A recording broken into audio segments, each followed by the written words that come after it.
જય દ્વારકાધીશ, જય સિયારામ। જો મિત્રો, અત્યારે આપણે 7:30 વાગ્યા છે। પંછીઓ મારે હું ગાડી લઈને ઘરે આવતો હતો ને તો રસ્તામાં આવી ગયા। વિચાર તો કરો કેટલો ભાવ હશે કે તું અત્યારે આવ, એક પણ કુંડામાં પાણી નહોતું। મને આવીને તો ભગવાન બહુ જ અફસોસ થયો કે મારે આજ પંછીઓ મારા લીધે કેટલી મને ગાળું દીધી છે કે આ રીતનું છે। અને જો હું અત્યારે શમશાન જ છું, અત્યારે 7:30 વાગ્યા છે, મારથી રહેવાનું નહીં।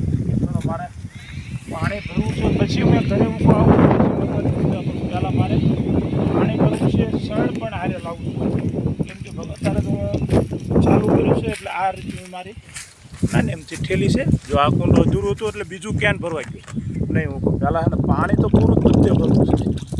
ચલો મિત્રો, છે એટલે બને એટલો સપોર્ટ કરો કે જ્યાંથી મારામાંથી કોઈ એક ઘરે પણ જો એક પરિવારને કુંડું બાંધશે ને તો મને ભગવાન એને પણ ઘરમાં બરકત આપે અને એનામાંથી જોઈને કોઈક આગળ વધે એવી મારી ભગવાનને પ્રાર્થના છે। અત્યારે હું અહીંયા આવી ગયો છું ને તો પંછીઓ બધાને શાંત થઈ ગયા। નકર તો હું આવ્યો ને તો તમે પહેલા ભાગમાં જોજો, મોરલો દિવાલે બેસી ગયો। ઓહો, હું કહું આજ તો મોર નકર કોઈ જે ફરે આવે નહીં એની જગ્યાએ આજ મોરે પણ ફરિયાદ કરવા આવી ગયો કે આટલું બધું લેટ।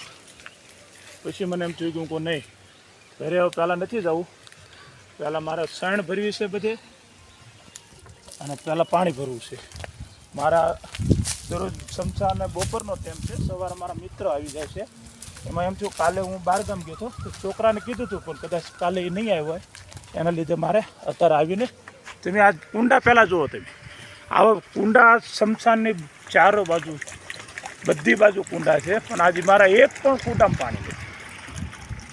એટલે મને આજ બહુ જ અફસોસ થયો છે। હું આ જે કાર્ય લીધું છે ને એ કાર્ય મારથી પૂરું નથી થતું। એટલે ભગવાનનું હું તમારી પાસે નમ્ર વિનંતી કરું, ભગવાનને પ્રાર્થના કરું છું કે ભગવાન આવું મારથી અધૂરું કામ ના રહે। મારે કોઈ પણ જગ્યાએ જવું હોય તો મને એવા 2-3 મિત્ર તૈયાર કરી દે કે તારે કોઈ પણ જગ્યાએ જવું હોય તો મને રિંગ કરી દેવી કે હું જે તારું લોકેશન હશે ને એ લોકેશન એ દિવસે હું સંભાળી લઈશ। એવા ભગવાન મને મિત્ર બનાવી દે કે મને આવા કાર્યોમાં રસ લેતા હોય, મને સેવામાં સપોર્ટ આપે। આજ મારે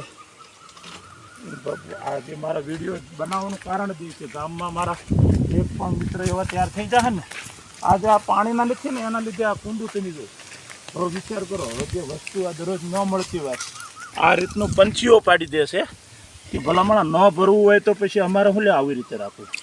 તો જો અત્યારે સવારમાં તો આવવાનું જ છે, પણ અત્યારે બધા કુંડા ભર્યા। એટલે બને એટલો શેર કરો, સપોર્ટ કરો, જેથી કરીને ગામના છે ભાઈઓ વિડીયો જોતા હોય તો શણ પણ મને દે એવી મારો નંબર પણ આમાં આપેલો છે 81 28 21 46 43।